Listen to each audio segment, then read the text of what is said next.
culture, passion, influence. Hispanic Lifestyle, connecting communities since 1995. We create, we employ, we innovate and expand. From family-owned businesses to tech innovators, these are the voices behind the grind. Welcome to the business of surviving to thrive.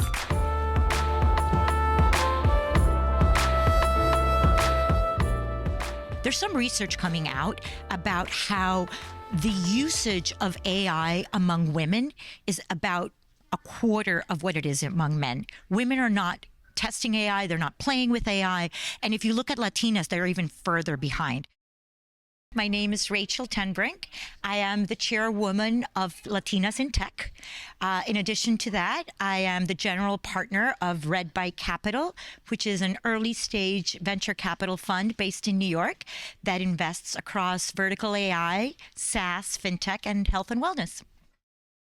Latinas in Tech is an incredible organization. There are over 27,000 members, 27 chapters across the United States. So part of what's so incredible about this organization is just the strength of the chapters, how we're helping build the future of America's workforce. This is a critical group, and I think it is so exciting to see the organization continue to evolve. Obviously, AI is very much top of mind everywhere. We met the chairwoman after she moderated a panel discussion building generational wealth at the Latinas in Tech Summit, which took place in San Francisco, California. Chairwoman Brink shared her passion for taking an active role in the organization. I've always been very passionate about the idea of how do you upskill the workforce? How do you prepare the next generation for the next level of jobs? And that's really what we're trying to do here at Latinas in Tech. It started from learning from the organization about how Latinas get hired at an okay level. They're getting hired into these great technology companies, but the challenge is they're not getting promoted. So what can we do in terms of education, in terms of workforce preparation, in terms of mentoring and creating communities so that we can help prepare the next generation of workers in America? And that's really what I'm passionate about. Be the person you needed when you were younger. And when I was younger, I didn't see what that career trajectory could look like. I didn't see other Latinas in the technology field.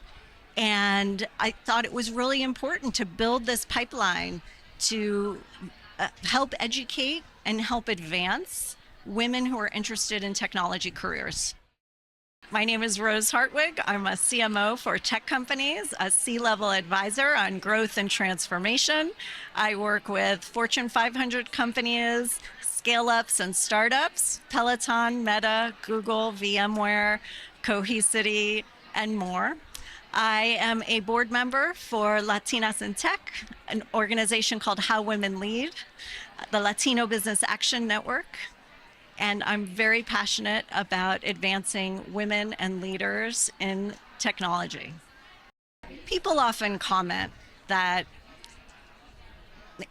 you don't look Latina. Well, people have walked up to me, they thought I was Persian, they thought I was Italian, they thought I was Greek. What does a Latina look like? They're so diverse. It's impossible to put one profile above any other. So how have I handled it? In stride. When people ask, I mention, look, we're such a diverse population. I don't like to really dwell on that. But what we need to dwell on, what we need to do is embrace the idea that Latinas are not one shape, size, profile. And what is needed is a system, an infrastructure, opportunities, access, so that we can bring more Latinas into technology careers, advance them into the C-suite, advance them onto corporate boards. And it's that desire, that ambition that really led me to join the board of Latinas in Tech. because I see this opportunity to help early career Latinas move up professionally and ideally move into those C-suite positions, move into those corporate board roles, and make an impact at an even larger scale. I was the first Hispanic in R&D at P&G, and it was very difficult for me to get ahead, not necessarily because there was discrimination, but because I didn't understand the difference in cultures. I came from a very Hispanic traditional culture and came in this Anglo difference, and it was touch and go for the first few years. And I had decided over the last probably 30 years that I'm going to work as hard as I can to make sure that other people don't go through the same things I went through. My name is Miguel Alemani. I am a board member in Latinas in Tech. I'm honored to be a board member in Latinas in Tech because this is an outstanding organization. I am retired. I'm a VP of R&D for Procter & Gamble. I used to make diapers in my career, 40 years at Procter & Gamble. And I am now in Latinas in Tech helping this mission. This is an amazing organization, and I'm just happy that I can help. I would tell you these days, DEI and diversity is getting a very bad rep. But understand something, aside from whatever the government does, diversity in your company, diversity in your organization is an asset. It's all about dollars and cents. If you don't have diversity in your organization, you're leaving money on the table. If everybody thinks the same, by definition, you're not going to get the best ideas. There is a way that you have people with different points of view look at a problem and come up with a better solution. So my fellow friends in the industry need to look at how diverse the organization is. I'm not talking race. I'm talking everything. Gender, race, background, economic status. You want people with different points of view to assess the problems that you're trying to fix so you come up with a solution that is better. People who do that bring more money to the table than people who do not. So I urge our friends to get involved. During our visit to the 3-day summit, we had a chance to meet several attendees with diverse professional and personal backgrounds. The reasons for attending the summit range from exploring new career opportunities, the desire to start their own business, to networking with a purpose. I think one of the biggest common themes I've been having with different women in conversation is how they're encountering unhealthy work environments in these spaces and feeling incredibly alone. That's the biggest thing. And as we're having these conversations, they're recognizing, like, I've been struggling in silence. I didn't know who to turn to, who to go to. And for me, that's why, for me, as a workplace trauma healing coach, is why I felt it incredibly important for me to be here, because I was like, my population is here. The women I specialize are here. And I want to ensure that they know that there is support for them. They don't have to navigate this alone. And how do we continue to amplify their voices and reclaim their power as Latina leaders and professionals in all industries, not just tech? My name is Alexis Becerra. I am a workplace trauma healing coach, and I support Latina leaders and professionals heal and rebuild after working in toxic and unhealthy work environments. By training, I've been specialized in licensed marriage and family therapy, and the last decade, I have helped build out one of the largest programs in the Bay Area for mental health with adolescents. And so utilizing my experience in that, being a leader, a Latina leader, I have utilize this experience to amplify other women's voices, especially as they've encountered unhealthy work environments. I think some people have asked me, like, you're a psychologist, mental health, education, your background, what are you doing here in Latinas in Tech? Well, for me, it was super important to make sure that, one, I was curious to know what is being spoken about here. How are Latinas in tech actually supporting and mentoring and giving guidance to other Latinas in these fields? Many of us are first gen, many of us are breaking barriers that our family members don't even know how to support us around, and this is incredibly huge. And so for me, it was like, how is this being supported from the tech industry? And how can I make an impact in this as a coaching person? I was born and raised in a rural community in Pénjamo, Guanajuato, Mexico. I immigrated to the United States my 8th year in middle school, so I completed high school here in the United States. The people in my rural community typically tend to get married at a very early age, sometime between the age of 12 and 17 years old. I'm actually the first woman in my rural community to graduate from high school and pursue a higher education. I currently have a master's in business administration. My name is Carla Hernandez Navarro. I'm currently the Salesforce analyst at Canal Alliance, a nonprofit organization in San Rafael supporting the undocumented immigrant community. We offer wraparound services that involve social services, behavioral health, a youth mentorship program, immigration legal support, a workforce development program, because we believe that in order for our Latino immigrant community to thrive, all the basic needs need to be met. So I decided to attend the Latinas in Tech conference because I wanted to be surrounded by inspiring women who have faced the same challenges, discrimination, microaggressions that we all have lived in the workplace one way or another. I recently attended an AI conference back in Baltimore where it had about 1,800 participants from Canada, the United States, China, Australia. There was about, I think, 9 different countries as part of the conference. And there wasn't a lot of Latino representation in there. And of course, the first day that I was there, I felt very proud to be able to represent our community because that's pride that we feel. But then as we continued progressing to the conference, I started to get really pissed because I was wondering, where are my Latino colleagues? Why aren't they here? They deserve to be part of this conversation. I couldn't imagine that I was the only Latina who actually had some sort of tech job or was able to be part of this community that they were hosting. So I actually reached out to their DEI director and asked the question, where are they and what pathways are you creating to make this space more accessible? It wasn't enough for me to just be able to talk to the DEI director. I actually got on stage and asked, hey, I'm Carla. I identify as a Latina, and I want to be able to connect with other people who embrace this same culture. So if you're a Latina, Latino, Latinx, come out to the stage. I'd love to take a picture with you and connect. And out of the 1,800 people that were in that room, 60 came out. And to me, those 16 people were the reason why my work was so important, because our community deserves to be part of these critical conversations. Entrepreneurs and community leaders gathered at the summit, eager to share their wealth of knowledge and experience through engaging panel discussions and captivating presentations. When I grew up, the definition of success is what you had to be a doctor, a lawyer. For me, an engineer, because there were a lot of petroleum engineers in West Texas in the oil country. So I thought I wanted to be a doctor. So I went to school. My major was in biology, organic chemistry, and I thought I was going to go off into med school. And then I discovered so many things at college that you could be. And so it was like, once you get exposed to all of that, it's like, whoa, what is this?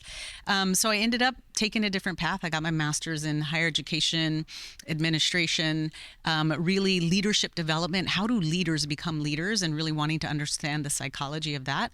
And then I packed up my bags after my master's and moved to New York City and figured if I could make it there, I can make it anywhere. My name is Monica Marquez, and I am a board member for Latinas in Tech. And I'm also an entrepreneur and former corporate executive for 25 years, working at organizations like Goldman Sachs, Google, Bank of America, Ernst & Young. Spent my life in all things kind of diversity, equity, and inclusion, really trying to help bring diverse talent into organizations like those that I worked at, and then decided to kind of branch out and left the corporate world and started organizations that were really helping lift up individuals, various different marginalized groups, to help them learn how to navigate the career kind of journey, and really starting to learn how to embrace the strategies that the most successful people use to get ahead. And so it's all about transferring knowledge, because it was one of those things where I wish I would have known this when I was much younger, and I could have gotten further faster in half the time, right? So how do I now put the ladder down and help individuals move up? We are, I think, in in an era of transition. And I think it's partly because it's a trickle down effect of all of the disruption happening in the workplace, in the workforce, in all industries across the world.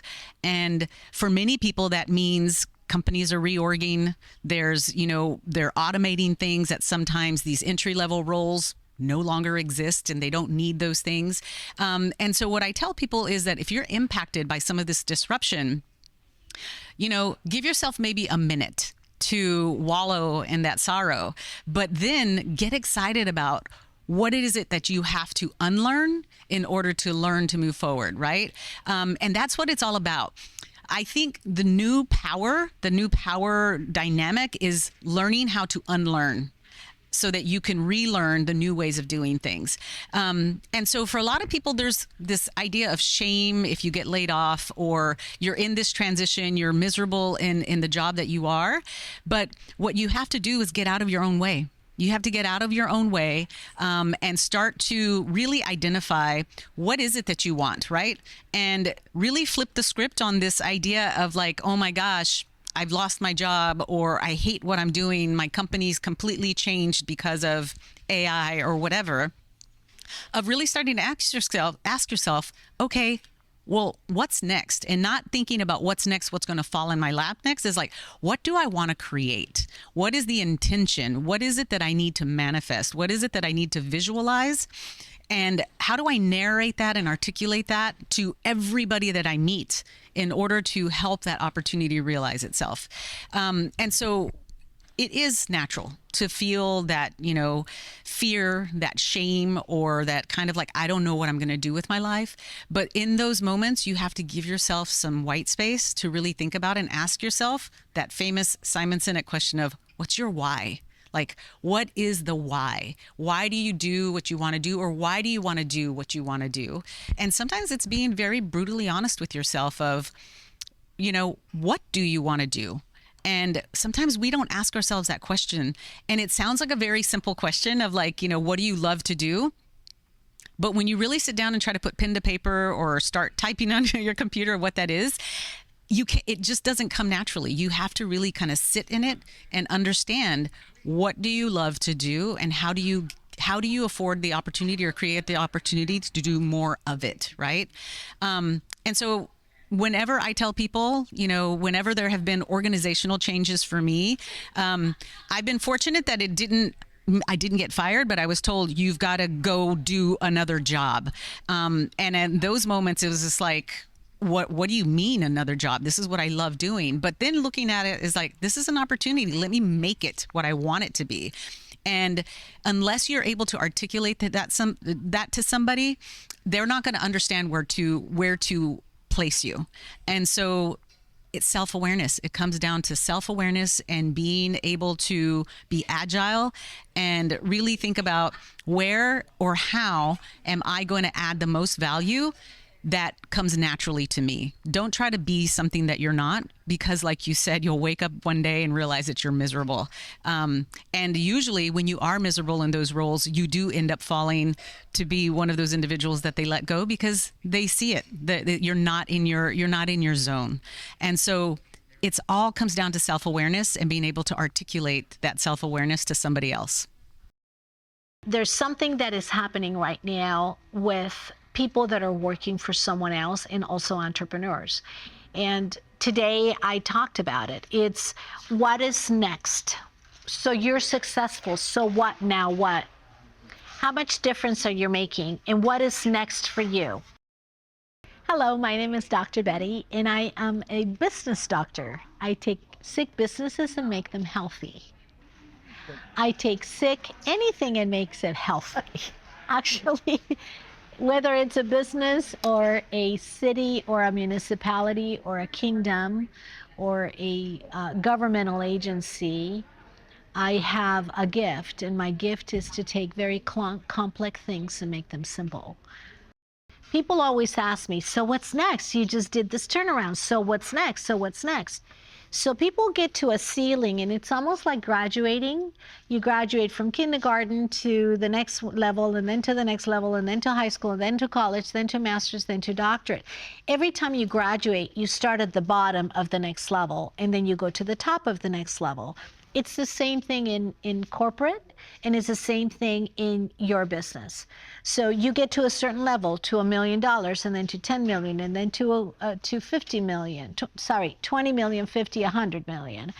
And there is a paradigm shift that happens in each of those areas. The paradigm shift that happens is not external, it's internal.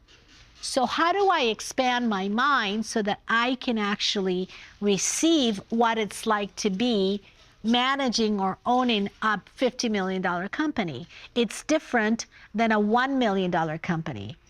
I used to have a mentor that told me, hey, it's only zeros, Betty.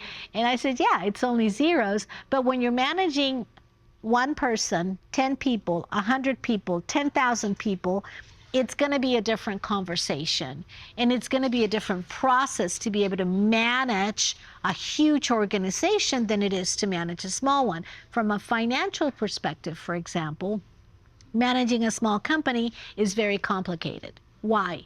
Because I don't have edited financials or, the financials from a CPA firm. I do the financials with a bookkeeper. And so they're not as clean, and the owner doesn't know the financials so much. Now you go to a very large company, you have huge departments that take care of all the financials, so the CEO can actually be on the business instead of in the business.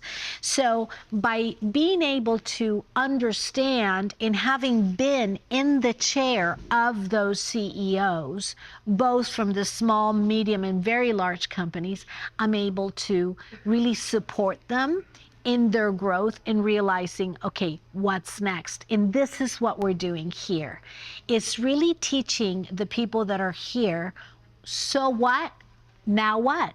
You're at the top of your game, but you're also at the bottom of your next paradigm. How do you get yourself to the next paradigm?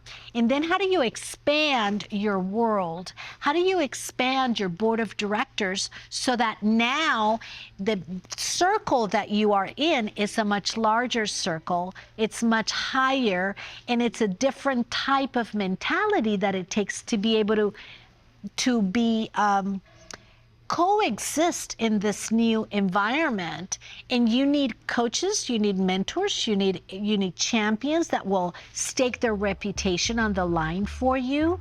And that is the thing that these people are getting in this particular conference.